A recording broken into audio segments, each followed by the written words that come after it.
Okay. The reciprocal law. What we finally want to prove. We want to prove if suppose a limit of f of x divided by g of x as extends to c is equal to L upon it. ನಾವೇನು prove ಮಾಡಬೇಕಾಗಿದೆ ಅಂದರೆ ಈಗ ಏನು ಕೊಟ್ಟಾರ limit of f of X as extends to c is equal to L ಅಂತ ಕೊಟ್ಟಿದ್ದಾರೆ ಅನ್ಕೊಳ್ಳಿ.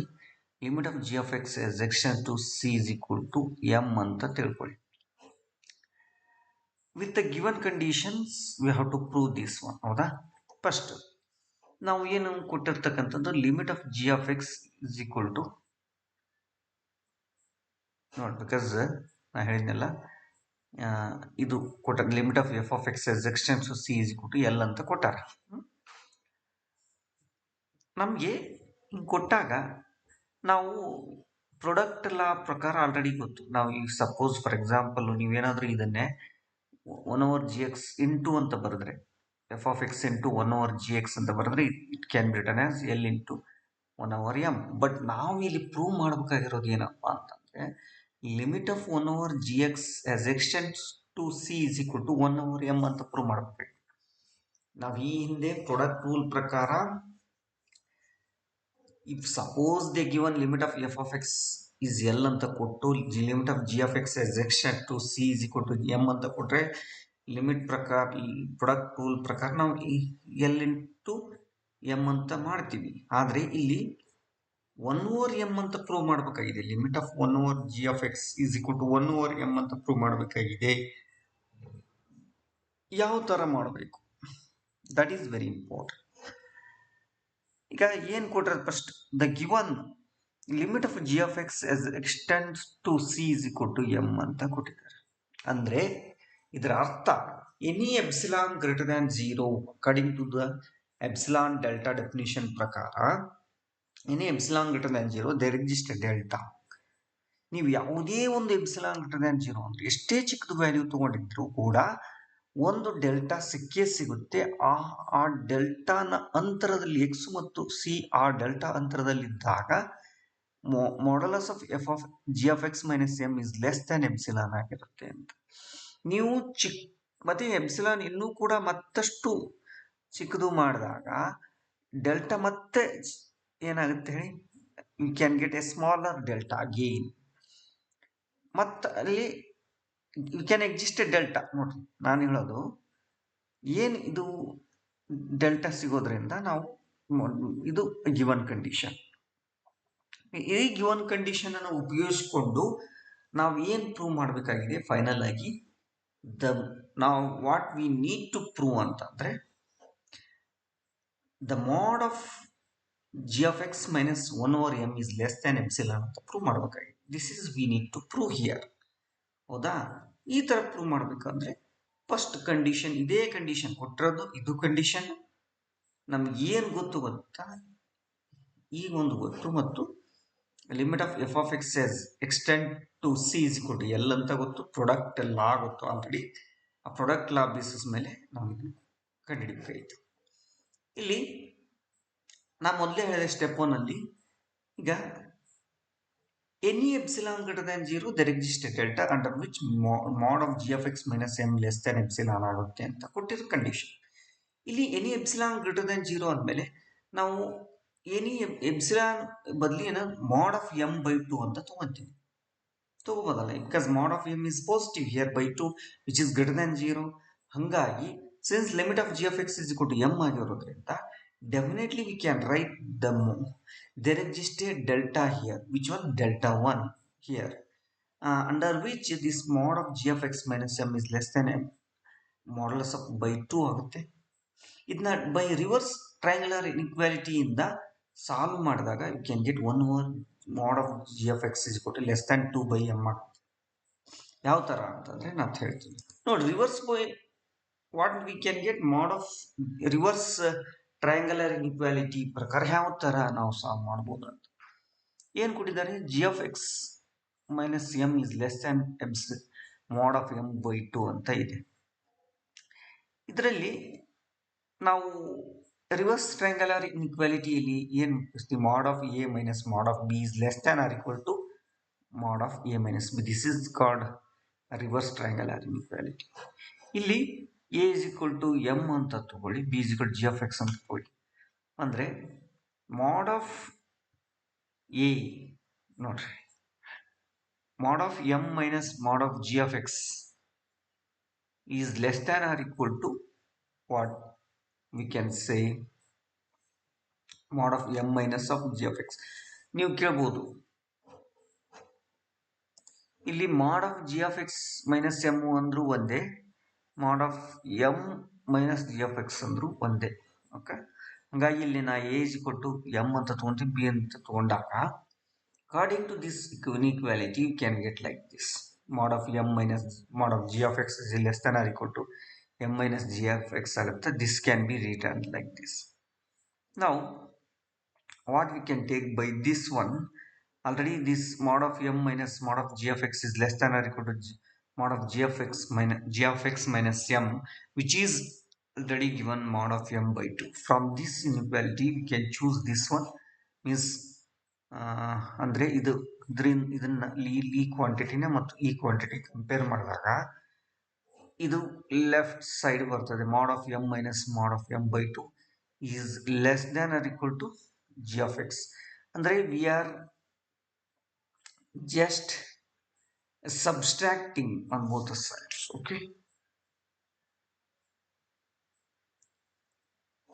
ಹಿಂಗಾಗಿ ನಾವು ಏನು ಮಾಡ್ಬೋದು, you can get like this, and finally mod of m by 2 is less than or equal to g of x ಅಂತ ಆಗ್ತದೆ, which is again finally 1 over g of x is less than 1 over mod of m by 2.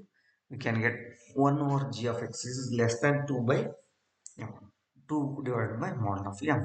ಇದು solve ಆಯಿತು, ಈ result ಬಂತು. This is how we can get ಈ ಒಂದು ಐಡೆಂಟಿಟಿನ ನಾವು ಇಲ್ಲಿ ಮಾಡ್ತೀವಿ. ಈ ಕೊಟ್ಟಿರ್ತಕ್ಕಂಥ ಕಂಡೀಷನ್ ಮೇಲೇನೆ ನಾನು ಇದನ್ನು ಸಾಧಿಸಿದೆ. ಅನದರ್ ಕಂಡೀಷನ್ ಕೊಟ್ಟಿರ್ತಕ್ಕಂಥ ಸನ್ನೆಯಲ್ಲಿ ನೀವು ಒಂದು ವೇಳೆ epsilon 2 is equal to epsilon into mod of m square by 2 ಅಂತ ತಗೊಂಡ್ರಿ ಅಂತ ತಿಳ್ಕೊಳ್ಳಿ.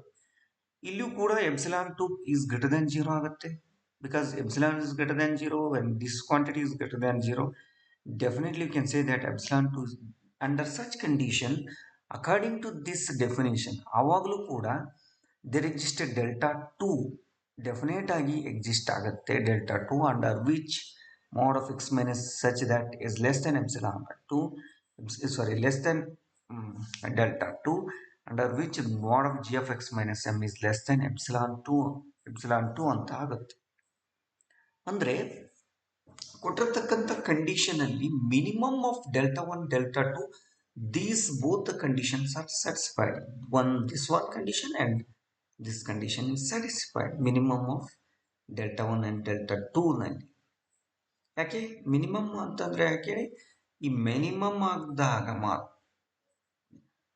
ನಾವು ಇಲ್ಲಿ ಏನಾಗ್ತೀವಿ, ಈ ಎಪ್ಸಿಲಾನ್ ಕಡಿಮೆ ಮಾಡದಂತೆ ನಮಗೆ ಏನಾಗ್ತಾ ಇದೆ, ಡೆಲ್ಟಾ ವ್ಯಾಲ್ಯೂ ಕಡಿಮೆ ಆಗ್ತಾ ಹೋಗ್ತದೆ. ಹಾಗಾಗಿ ನಾವು ಮಿನಿಮಮ್ ಅಂತ ಹೋಗ್ತೇವೆ. ಇಲ್ಲಿ ಬಹಳ ಅರ್ಥ ಮಾಡ್ಕೋಬೇಕಾಗಿರ್ತಕ್ಕಂಥದ್ದು ಏನು ಗೊತ್ತಾ, ಈ ಕೊಟ್ಟಿರ್ತಕ್ಕಂಥ ಕಂಡೀಷನ್ ಅನ್ನೇ ನಾನು ಉಪಯೋಗ ಮಾಡ್ತಾ ಇದ್ದೀನಿ. ನೆನಪಿಟ್ಕೊಳ್ಳಿ, ಎಪ್ಸಿಲಾನ್ ಗ್ರೇಟರ್ ದ್ಯಾನ್ 0 ಅಂತ ಇದೆ. Any epsilon greater than 0 there exist a delta under which these mod of g of x minus m. ಇದನ್ನ ಕೊಟ್ಟಂತ ಕಂಡೀಷನ್ ಅನ್ನೇ ಉಪಯೋಗಿಸ್ಕೊಂಡು ನಾ epsilon value mod of m2 ಅಂತ ತಗೊಂತೀನಿ. ಹಾಗಾಗಿ ಇದು ಸಿಕ್ತು. ಇಲ್ಲಿ epsilon 2 is equal to epsilon into ಈ modulus of m square by 2 ಅಂತ ತಗೊಂಡಾಗ ನಮಗೆ ಫೈನಲ್ ಆಗಿ ಈ ಕನ್ಕ್ಲೂಷನ್ ಆಯ್ತು. ಅಂದರೆ ಮಿನಿಮಮ್ ಆಫ್ 2 ನಲ್ಲಿ, minimum of both delta 1 delta 2 ಅಲ್ಲಿ, ಅಂದರೆ ಈ ಎಕ್ಸ್ ಯಾಕೆ ಮಿನಿಮಮ್ ಅಂತಂದರೆ ಎಕ್ಸ್ ಮೈನಸ್ ಈ ಡೆಲ್ಟಾ 1 ಅಲ್ಲಿ ನೋಡಿ, ಎಕ್ಸ್ ಮೈನಸ್ ಎಕ್ಸ್ ಮತ್ತು ಸಿ ನ ನಡುವಿನ ಅಂತರ ಡೆಲ್ಟಾ 1 ಇದ್ದಾಗ ಈ ಕಂಡೀಷನ್ ಆಗುತ್ತೆ. ಇಲ್ಲಿ ಡೆಲ್ಟಾ 2 ಅಲ್ಲಿ ಎಕ್ಸ್ ಮತ್ತು ಸಿ ಇದಕ್ಕಿಂತ ಅಂತರ ಒಂದು ವೇಳೆ delta 2 is greater than delta 1 ಅನ್ಕೊಳ್ಳಿ. ನೀವು ಇಲ್ಲಿ ತಿಳ್ಕೊಳ್ಳಿ, ಇಲ್ಲಿ ಸಪೋಸ್ ನೀವು ಏನಾದರೂ ಅನ್ಕೊಂಡ್ರೆ delta 1 is greater than delta 2 ಅಂದರೆ ನಾ ಇಲ್ಲಿ ಮಿನಿಮಮ್ ತಗೊಂತೀನಿ. ಮಿನಿಮಮ್ ಅಂದರೆ ಡೆಲ್ಟಾ 2 ಅಲ್ಲಿ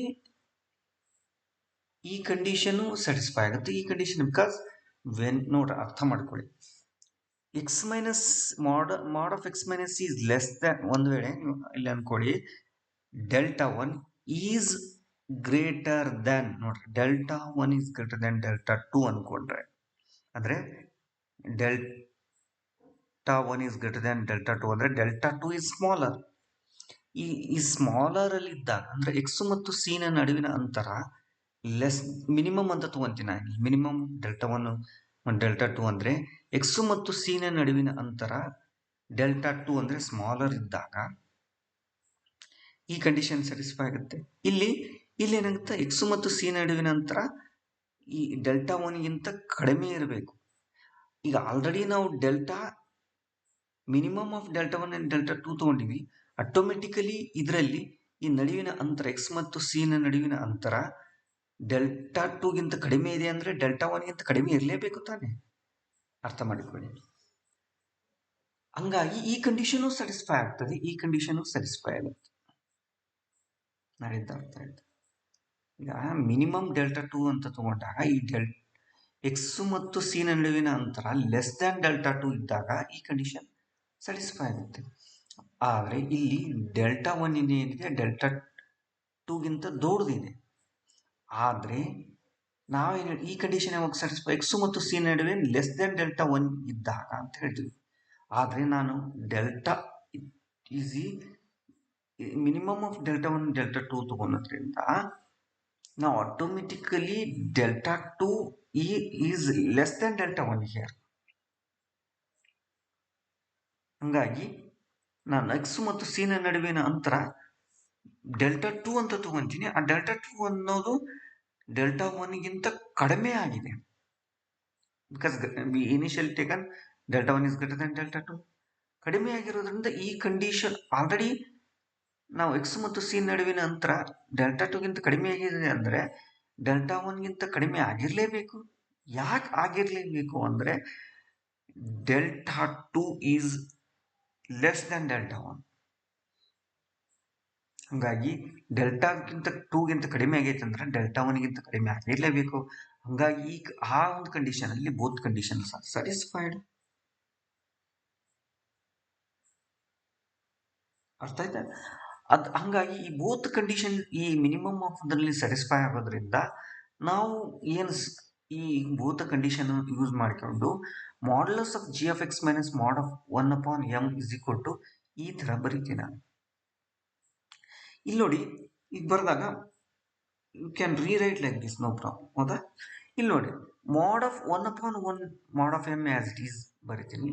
ಇಲ್ಲಿ 1/g(x) which is less than this one. ಅಂದ್ರೆ ಈ ಕ್ವಾಂಟಿಟಿನ ನಾವು ಹೆಚ್ಚಿನ ಕ್ವಾಂಟಿಟಿಯಿಂದ ಏನಾದರೂ ರಿಪ್ಲೇಸ್ ಮಾಡಿದ್ರೆ automatically this entire quantity is less than ಅಂತ ಬರ್ತದೆ. ಹೌದಾ? ಹಂಗಾಗಿ ಮತ್ತೆ ಇಲ್ಲಿ g(x ಮೈನಸ್ m ಬದಲಿ ನಾನು ಎಪ್ಸಿಲಾನ್ ಇಂಟು ಮಾಡ್ ಆಫ್ m ಸ್ಕ್ವೇರ್ ಬೈ 2 ಅಂತ ಮಾಡಿದ್ರೆ this one. Ultimately this quantity is less than m square mod of m square cancel 2 get cancel. What we taken is less than epsilon ಅಂತ. ಅಂದ್ರೆ ಈ ಕೊಟ್ಟಿರ್ತಕ್ಕಂಥ condition ಅನ್ನು ಉಪಯೋಗಿಸಿಕೊಂಡು any epsilon greater than 0 we have proved this entire quantity. What we need to prove, we have proved this one is less than epsilon ಅಂತ ಆಯ್ತು. Direct ಇಷ್ಟೇ delta, what minimum of delta one delta two. Once ನಮಗೆ ಇದು ಗೊತ್ತಾದ ಮೇಲೆ, ಇದಾದ ನಂತರ ನಾವು we want to prove limit of f of x divided by g of x as extend to C is equal to L into L divided by M ಅಂತ prove ಮಾಡಬೇಕಾಗಿದೆ. ಇಲ್ಲಿ ನೋಡಿ, apply the limit on both sides. Okay, what we can get, apply limit ಮಾಡಿದಾಗ ನಮಗೆ limit of f of x into product rule ಪ್ರಕಾರ limit of f of x into 1/g of x. It can be written as limit of f of x as extend to c into limit of 1/g of x as extends to c ಅಂತ ಆಯಿತು. This quantity is already given by 1/m. Finally we have proved this is how we can prove this quotient law. Finally it is equal to L divided by m. ಈ ತರ ನಾವು prove ಮಾಡಬೇಕಾಗ್ತದೆ.